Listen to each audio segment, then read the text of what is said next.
Students, good morning. All are present for the day. First period we are having English today. All of you are there. Hope all are present. I go take the attendance. I don't think there's even more than 50 students in the class. Sister has said that the attendance is very compulsory. I just went through the records. Only 52 students, 54 students are there. I want all of you to participate in the lesson, take down whatever is given to you so that you'll be able to follow the lessons and be prepared. We have to act according to the situation. All this, we never had the previous year such classes. The first time because of the present situation, we are having this online classes. When I try to contact the students, each one is giving some other reasons. Some are saying there's no internet connection, some are saying there's no phone in the house. How are you going to follow the lesson? Again, these lessons won't be repeated for you in the class. You have to sit down, participate, take down everything, whatever is said, follow the classes and get ready for your 10th portion. Okay, students, so hope all of you will take this seriously and try to present yourself for these online classes. Did you all finish the poetry what I took the other day? I asked you to memorize the poem. Did you all memorize it? Memorize the poetry, take down the question answers what I sent, all the appreciation answers, the summary answers, and regarding the poetic devices, I explained to you all in the previous year about metaphor, personification, simile, all the poetic devices I've given you with the definition. But again, to make you recollect all the last year's whatever I explained, again I'll brush you up once the school reopens. Again I'll give you all the poetic devices definition and you can try to follow them. Every poetry has got this. In the exams you'll be getting the poetry quotations and they'll ask you all to write the figure of speech for everything, the rhyming scheme, the figure of speech, all that you have to identify and take down. So before once you finish the poetry, every unit has got a supplementary lesson also. Supplementary lesson, that is a non-detailed text, prose, poetry and the supplementary. This supplementary lesson is there for every unit and each one will have his own story. The first supplementary lesson what we are going to learn today is the tempest. Tempest, the word tempest. Hope you all know what's the meaning of the word tempest. Tempest is a storm. Now this tempest was written by William Shakespeare. William Shakespeare, all of you know, he was an English poet and playwright. He is widely regarded as the greatest writer of the English language.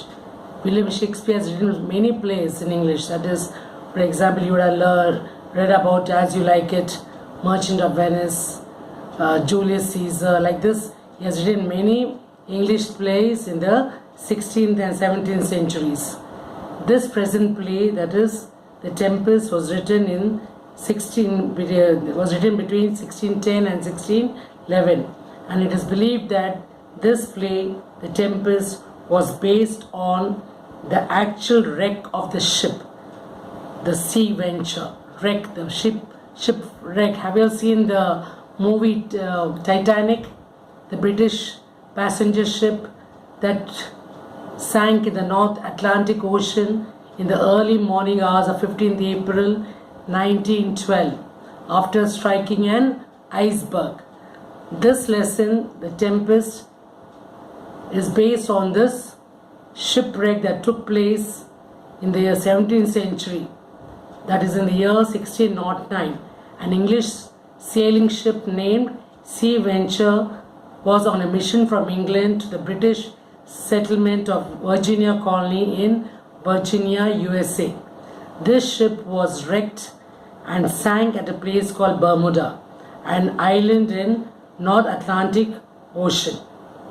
So this particular lesson, that is the play, written by William Shakespeare, The Tempest, was based on the actual wreck of this ship, the Sea Venture, of Bermuda as it headed towards Virginia. So let us try to follow the lesson. First, try to take down the characters of this particular play. The main characters. This play, the main characters are, first, the main character is Prospero. Prospero, an old man who actually was a former Duke of Milan, who was left in the sea with his young daughter in a small boat to perish by his brother Antonio. He had a wicked brother Antonio. He chased him out, or sent him out to perish. Took off the dukedom. That is, he wanted to become the king. So he put his elder brother and daughter in a small boat, put them in a small boat, and sent him away to die. He sent them away. Miranda was his daughter, his young, small, very beautiful daughter. She was just mere 3 years old, or lesser than 3 years old. But now this is now the play begins with a scene that's showing that Prospero is almost become old. At least 12 years have passed by living in an island away from the countryside. Here 12 years have passed by, and when he left the house, the daughter was only 3 years old, and now 12 years have passed by, and this girl has become a pretty young woman, maybe at the age 19 to 20 years old. Antonio was his younger brother. Antonio was the younger brother of Prospero, who deceived him and left him in the sea to perish, and himself became Duke of Milan with the help of the King of Naples. So King of Naples was an enemy of Prospero, but he was a close friend of Antonio. So with the help of this King of Naples, Antonio chased away his elder brother into exile and took away the throne. The King of Naples was his enemy. Then we have another character, Ferdinand. Ferdinand was a son of this King of Naples. King of Naples was an enemy, was a friend of Antonio. This King of Naples had a son called Ferdinand. That's another character. Then we have Gonzalo. Gonzalo was the lord in the court of the Duke of Naples who loved Prospero. And when Prospero was chased away by his brother, this Gonzalo was the one who tried to help Prospero. So when he was sent out in a small boat, this Gonzalo secretly took some food, took some books, some clothes, then some things what this father and daughter will be needing. He put them in a boat secretly and sent them away in a small boat. And this things what Gonzalo kept in the boat helped this Prospero and daughter survive till they reached a remote island after many days. Now this Prospero went and landed in a very unknown island. Another character you'll find in this play is Ariel. Ariel was the chief of the good spirits who was bonded to Prospero since he released them from the clutches of Sycorax. Sycorax is a witch. Sycorax was a witch, another character in this play, who imprisoned them in the bodies of huge, large trees and died. And Caliban was the son of this witch, Sycorax. So these are the main characters in this play. First is Prospero, then Miranda, Antonio, that is Prospero's brother, the King of Naples, the enemy of Prospero, Ferdinand, that is the son of the Naples, King of Naples, then Gonzalo, who was a lord who helped Prospero when he was sent away from the land. Then we have Ariel and Sycorax, Caliban, all these are the spirits, the evil spirits who were the only soulmates who helped Prospero to survive in that remote island. These spirits were under Prospero and they obeyed Prospero to whatever they said. So I've just given you the brief intro of the lesson. Now let us get into the script, that is a lesson in the supplementary lesson. Hope all of you understood the main characters of this play. So let's begin. I want you all to read the lesson. Actually, non-detailed text and all, you are supposed to read and understand the stories. So let's begin. The Tempest is an extract from Charles Lamb, Tales from Shakespeare. Did you all open your books, children? Turn your books to page number 21, The Tempest. There was an island in the sea, the only inhabitants of which were an old man named Prospero and his daughter Miranda, a very beautiful young lady. She came to this island so young and she had no memory of having seen any other human face than her father. So this girl, when they left this place, she was only 3 years old. So just knowing her father, she never knew any other human beings. The island where they went and settled down, there were no human beings at all. The only person whom this girl grew up, who this girl knew, was only her father. She was just 3 years old when they left the place. Now 12 years have passed by and she only knew her father as a human being. So for the past 12 years they've been living in a cave. They lived in a cave made out of a rock. It was divided into several apartments, one of which Prospero called his study. There he kept his books, which chiefly treated of magic. Now when he left that place, when he was sent away by his brother in a small boat, that I told you about, that Gonzalo, the lord who lived in that place, he sent some books in the boat, and these books helped Prospero read many magical things. So these books, he made a small shelf in the cave, and he played with these books. He studied about magic, and thus he survived living in this cave for so many years. So they kept these books, which chiefly treated of magic. The books contained all about magic. By virtue of his art, he had released many good spirits from a witch called Sycorax, who had them imprisoned in the bodies of large trees. These gentle spirits were ever after obedient to the will of Prospero. Of these, Ariel was the chief. So on reading the books, he came to know lots about various spirits.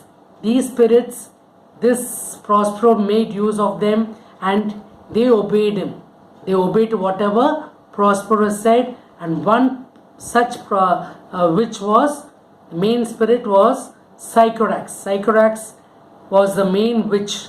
She obeyed whatever Prospero said, and she buried all these evil spirits in huge barks of the tree. The bodies of large trees means the huge barks of the trees of the huge trees. These gentle spirits were ever after obedient, so they listened or they obeyed to whatever orders Prospero gave. Ariel took rather too much pleasure in tormenting an ugly monster called Caliban, because he was the son of his old enemy Sycorax. Another ugly monster was called as Caliban, and he happened to be the son of Sycorax, who was an enemy to this Ariel. Ariel was another spirit which worked for Prospero. Caliban was employed like a slave to fetch wood and do the most laborious offices, and Ariel had the charge of compelling him to these services. So Caliban was more like a slave. He did all odd jobs like carrying wood, cutting wood from the forest, coming and supplying to Prospero and his daughter. And this Sycorax, Sycorax was Caliban's mother. So this Sycorax, Caliban was employed like a slave to fetch water, fetch trees by wood to burn fire and cook food for these people. So this Ariel took good chance to torment. Torment means to harass, to make use of this Caliban, and made him do all kinds of hard jobs. Compelling means forcing him to do various kinds of work. Service is here means various kinds of work. With the help of these spirits, Prospero could command the winds and the waves of the sea. By his orders, they raised a violent storm, in the midst of which he showed his daughter a fine large ship, which he told her was full of living beings like themselves. Now here, these spirits, whatever this Prospero ordered them, they used to do. Sometimes he saw order, come and raise a big storm in this middle of the sea. Immediately what the spirits will do, they'll go and raise a huge storm, and suddenly he'll say silence, suddenly he'll calm the sea. These spirits immediately they'll calm the sea. So like this, very often used to make a huge storm to come up and suddenly he'll ask them to silence the storm. One day what happened, this Prospero sighted a huge ship coming on the mid ocean in the sea, and Prospero came to know they were human beings in that huge ship, and they happened to be his enemies, that is the king of Naples, his brother Antonio, and the son of Naples. Who was the son of Naples? Ferdinand. So all these were coming in the ship, and somehow Prospero came to know. So what he did, he gave orders. He wanted to take revenge on his brother, because it was his brother who sent him out from his place for so many years. So he told the spirits to raise a huge storm in the middle of the sea. And when the storm was so severe, violent storm, violent is what? Very severe. A severe storm was raised, and in the midst, his daughter got scared. Looking at the storm, his daughter got scared, and he showed his daughter a fine large. So he pointed out, see, a huge ship is coming, and the storm is going to bring them down. It's going to wreck the ship completely. And he told her this ship consisted of all living human beings like us. But this girl got scared. She got scared seeing the ship almost toppling up and down, seeing the ship going to be drowned. She started shouting, Father, why are you so wicked? Please calm down the sea. Don't let the ship to get wrecked. Father, she said, if by your art you have raised this dreadful storm, have pity on their sad distress. See, the vessel will be dashed into pieces. Poor souls, they will all perish. So seeing the ship almost tossing up and down in the huge storm, Miranda, that is his daughter, she forced her father, Daddy, please don't do this. Please calm down the sea. Don't let the ship to get wrecked. Please bring down this dreadful storm. Otherwise, all the people in the ship will get perished. So please stop this storm. So she was filled with pity, and she was filled with distress. That means she felt sorry for the people in the ship. The vessel here is the ship. This vessel will be dashed to pieces.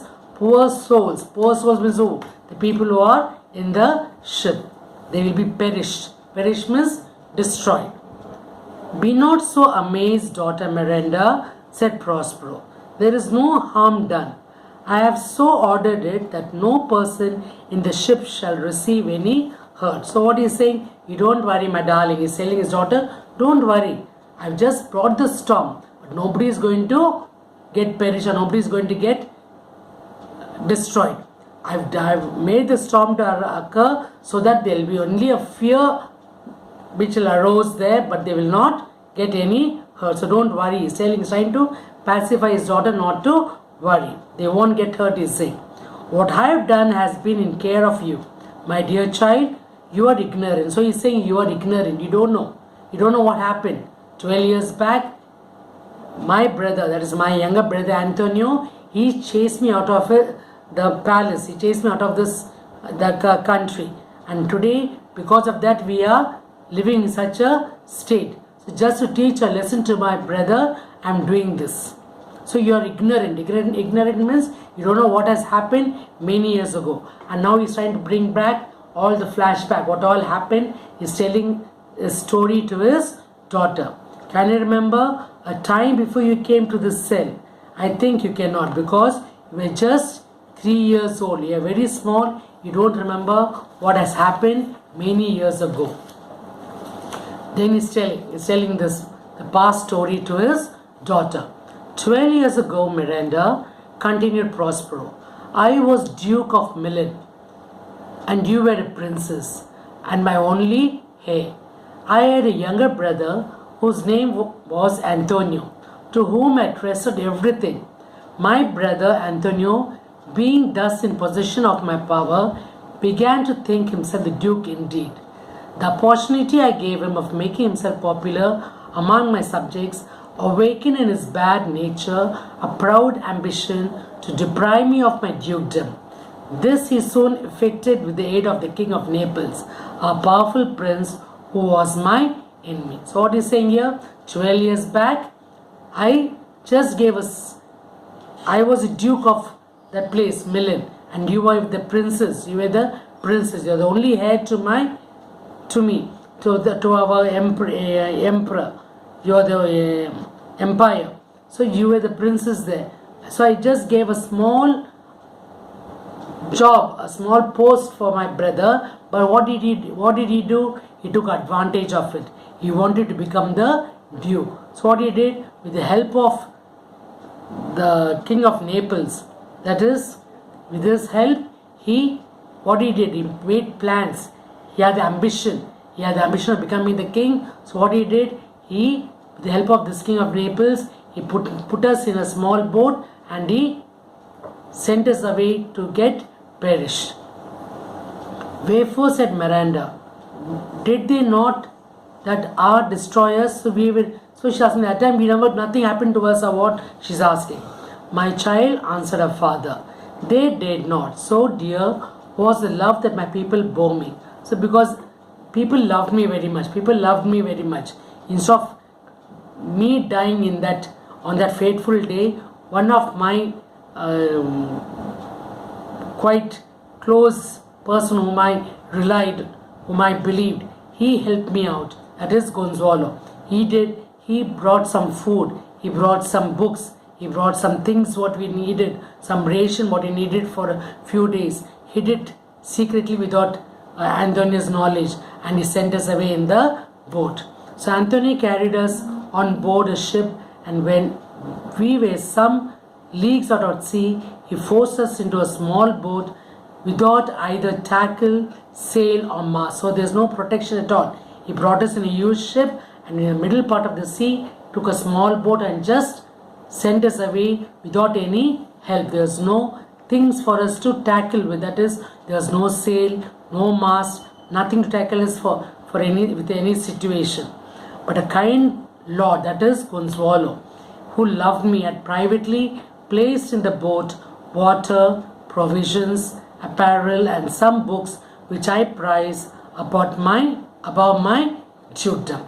So because of this Gonzalo, today we are able to survive. Little things what he kept without my brother's knowledge help us to survive. He put some provision. Provision means what? Little ration for us to eat for a few days, some apparels, some clothes, books, and certain things what we needed. Listening to the sad story of her father, Miranda was just taken back. Oh, my father, said Miranda, what a trouble must I have been to you then. So I was so small, I don't know how you brought me up for this past 12 years. No, my love, said Prospero, you were a little angel that did preserve me. Your innocent smiles made me bear up against my misfortunes. Our food lasted till we landed on this desert island. Since when, my chief delight has been in teaching you, Miranda, and well have you profited by my instructions. So she thought that I would have been a big trouble to you, no? I was so small, you had to bring me up, take care of me. I would have been a big trouble to you. For that he's saying, no. You are such a darling to me. You are such an angel to me. Looking at your smiles made me to smile, to forget all my misfortune, forget all my sorrows in life. So as you grew up, you were the only person who gave strength to my living. So the food that Gonzalo gave us made us last till we reached this island. Heaven, thank you, my dear father, said Miranda. Now tell me, sir, your reason for raising this sea storm. So she's saying, now she's thanking, not only she's knowing all about what had happened to her father 12 years back, and she's thanking her father for safeguarding her and for upbringing her all these past 12 years. Now she's telling, okay, now tell me, what are you going to do regarding this storm? Now why did you bring up this storm? What is the reason behind it?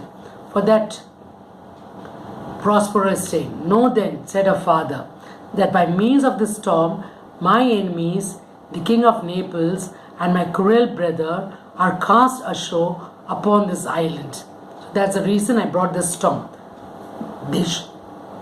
Who's coming in the ship? That is his brother Antonio, the king of Naples, his son, that is Ferdinand, all are coming. With this storm will just throw them on this shore and they'll be all separated. The Ferdinand, or the son, Ferdinand also will be taken away as prisoners, and they should know what is the way they made me suffer 12 years back.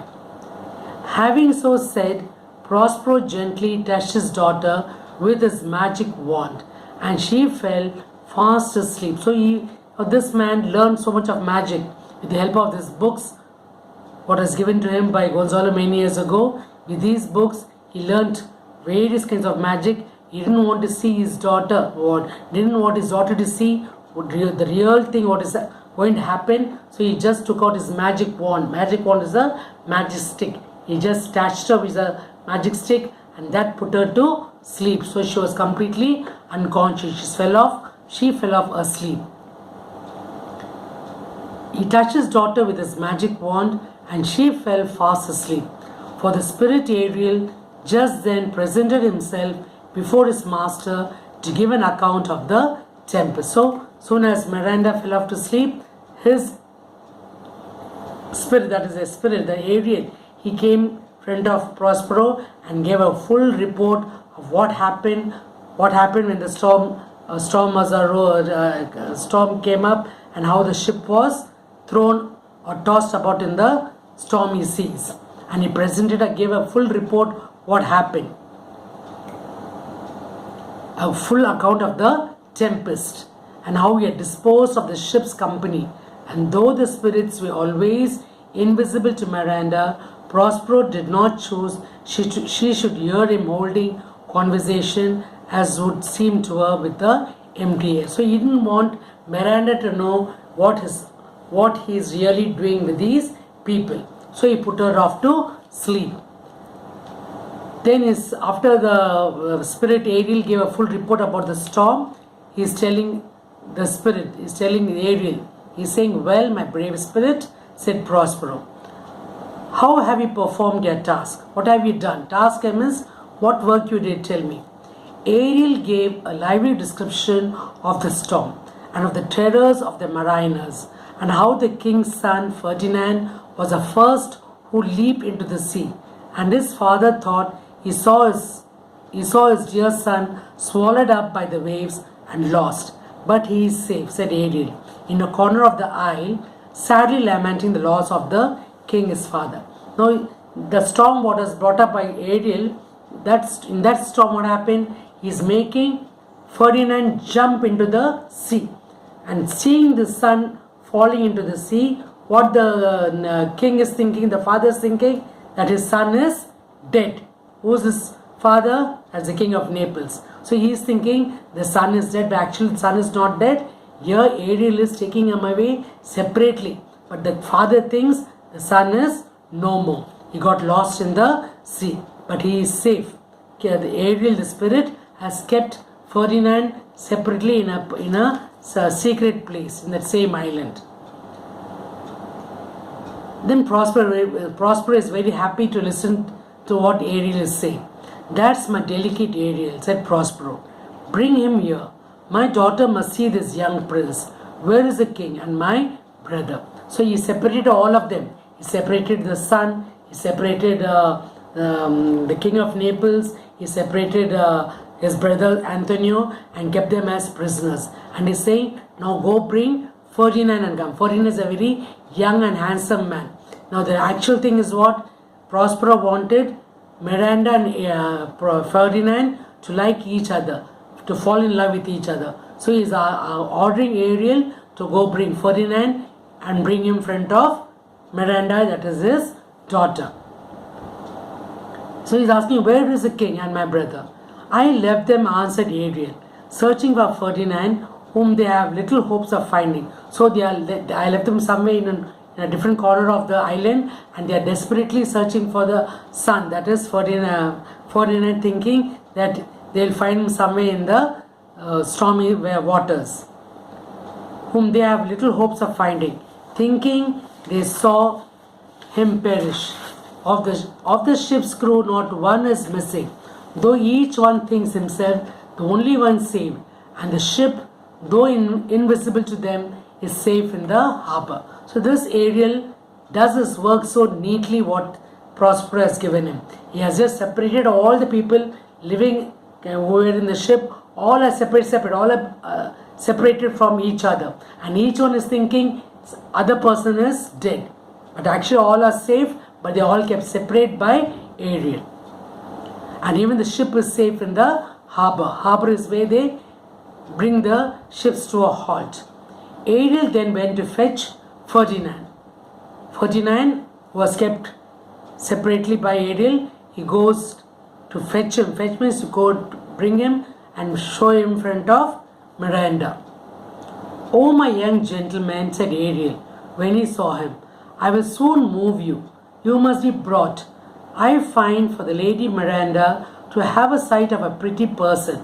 Come, sir, follow me." So he's calling Ferdinand and asking him to come and meet a very special person, that is Miranda. This young man, that is Ferdinand, was amazed. He never knew what is going on. So he just followed Ariel. He followed in amazement the sound of Ariel's voice. He couldn't see him. Ariel was completely invisible. He was a spirit. He made himself invisible and he just followed the voice. He just followed wherever Ariel asked him to follow. The sound of Ariel's voice till it led him to Prospero and Miranda, who were sitting under the shade of a large tree. Now Miranda had never seen a man before, except her own father. So all these years, Miranda hasn't seen another human person. That is, leaving her father, she hasn't seen anyone at all. And the only person whom she is seeing now is Ferdinand. Miranda, soon as she saw this young man, she was so astonished. "Miranda," said Prospero, "tell me what you are looking at yonder." So she was just looking at this young person in amazement. So father is asking, "What are you looking that side?" Yonder means, "What are you looking that side?" "Oh, father," said Miranda, in a strange surprise, "surely that is a spirit." "Lord, how it looks about!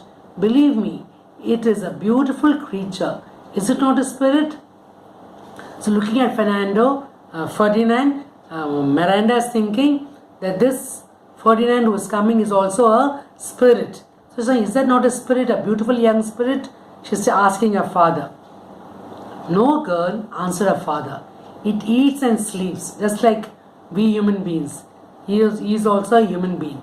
It eats and sleeps and has senses such as we have. This young man, you can see, was in the ship. He is somewhat altered by grief, or you might call him a handsome person. He has lost his companions and is wandering about to find them." So he is trying to introduce this Ferdinand, saying that this young man is also a human being like us.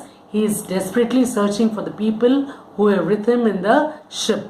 He is thinking that all of them got destroyed in the ship. That is his father and Antonio and other companions who came along with them in the ship. Miranda, who thought all men had grey faces and grey beards like her father. Her father was almost old now. He was looking so grey, and he has, for all these years, he hasn't shaved. He was looking so rough and haggard. So she thought even other fellows will be like her father. But seeing this young man, young handsome man, she was just taken back. She was delighted with the appearance of this beautiful young prince. And Ferdinand, seeing such a lovely lady in this desert place and all the strange sounds he had heard, expecting nothing but wonders, thought he was upon an enchanted island and that Miranda was a goddess of this place, and as such he began to address her. So in this huge desert island, this Ferdinand was surprised or delighted to see this pretty young woman, and he was thinking this place was just an enchantment, that is a wonder, a place where he was just brought and thrown in an island, unknown island, and he was just surprised to see this pretty young woman. She timidly answered she was no goddess. So she said, I'm not a goddess, I'm an ordinary human being, but a simple maid, and was going to give him an account of herself. Then Prospero interrupted her. He was well pleased to find they admired each other. So Prospero was very happy to see that both these people, that both these young people, that is Ferdinand and Miranda, were much taken up by each other's looks, and they were almost fallen in love with each other. He interrupted her. He was well pleased to find they admired each other, but to try Ferdinand's constancy, he resolved to throw some difficulties in their way. Therefore, advancing forward, he addressed the prince with a stern air. So for a little while he wanted to be a little rude. He didn't want these two people to come or to fall in love with each other immediately. So he tried to act a little stern, a little very strict. So with a very rough tone, he spoke to this young man, telling him he came to this island as a spy. To take it from him who was the lord of it. Follow me, said he. I will tie your neck and feet together. You shall drink sea water, shellfish, withered roots, and husks of acorns shall be your food. No, said Ferdinand. So he tried to act a little rude with this man. He said, you are coming here to spy on us? Come on, I'm going to tie you. I'm going to tie your mouth, I'm going to tie your legs, and I'm going to make you eat all seaweeds, shellfish, and withered roots of this place, what is growing in this place. And this Ferdinand got scared. No, said Ferdinand, I will resist this. Resist means I will not allow you to do this. I will stop you from doing this. And drew his sword. Immediately he drew out his sword towards Prospero, waving his magic wand. Meanwhile, what Prospero did, he took out his magic wand. Waving his magic wand, fixed him to the spot where he stood, so that he had no power to move. So immediately before Ferdinand took out his sword, what Prospero did, he took out his magic wand and just touched Ferdinand, and Ferdinand got stuck there like a statue. He was not able to move. He almost became like a statue because of that magic wand. Miranda hung upon her father, saying, why are you so ungentle? Have pity, sir. I will be his surety. This is the second man I ever saw, and to me he seems a true one. So Miranda felt very sorry. She's asking her father, Daddy, why are you so rude? There's only person after you, there's only person I came across. So don't be so ungentle. Ungentle means don't be so cruel or so wicked. Please bring back this man to life. I'll be his surety. I will guarantee that he will not harm you. Silence, said the father. One word more will make me chide you, girl. What? An advocate for an impostor? You think there are no more such fine men, having seen only him and Caliban? This he said, to prove his daughter's constancy, and she replied, my affections are most humble. I have no wish to see a goodlier man than this. So he's saying, I almost like this man, and please, my love for this man is very, very true. So please believe me and bring back this man to life. Come on, young man, said Prospero to the prince. You have no power to disobey me. So he is bringing back this young man to life. And thus you can see this young man is being brought back to life. And then you can find all these other people coming back. The Ariel is bringing each one of them back to this place. And then Antony realizes that this was his brother. That is the lost brother, Prospero, after so many years, they're coming back together. So this ending, the story ends up with saying that Antonio was so much in tears, seeing his brother back safe and sound. So grief and terror had no stupid their senses. They did not know Prospero. He first discovered himself to the good old Gonzalo, calling him the preserver of his life, and then his brother and the king knew that he was injured Prospero. So slowly as the play is coming to an end, you can find all these fellows are patching up together, and we got still another 3 or 4 paragraphs more to go, but I think the time is up. So we shall stop here. Meanwhile, what you will do, you'll read the remaining part of the story. The remaining part is quite simple. You can find all of them trying to say sorry to each other, and in the end the story ends up in a happy tone. Then Antonio is asking for forgiveness, and you can find Prospero, Antonio, and Ferdinand, his daughter of Prospero, they all join back together and they go back to their hometown, and they have a small celebration, a grand celebration of these 2 young people getting married. We'll continue that in the next class, that is Friday. We'll finish with this lesson on Friday, and then followed by this we'll have a small live class, and I want to see how many of you are present for this today's class. Attendance will be taken, and I want the number of students, how many are attending the class. So we'll wind up here. Another 5-10 minutes we'll go on a live class, that is in the Zoom app. Please click on to Zoom app. Another 5 to 10 minutes I'll just come to you on live. Okay students, try to read this lesson, understand the story, and read it. Unless you read it, you will not follow the story. See you another 10 minutes time on the live.